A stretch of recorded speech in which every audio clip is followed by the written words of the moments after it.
Мектептердин ички жана сырткы көрүнүштөрү, жарыктандыруу тутуму, атүгүл эмеректердин жайгашуусу, айланасын жашылдандыруу бирдиктүү стандартта иштелип чыгат.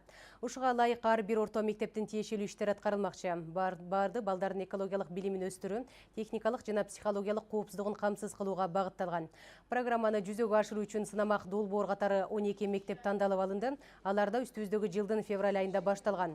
Орто окуу жайларынын түзүлүшүнүн бирдиктүү стандарттарын өткөн республикалык угуусу начар балдардын номер 21 жатак мектеби коомчулукка көрсөтүлдү. Ал эми тандалып алынган мектептердин 3-өө Ордо калаада болсо, калган 9-у аймактарда.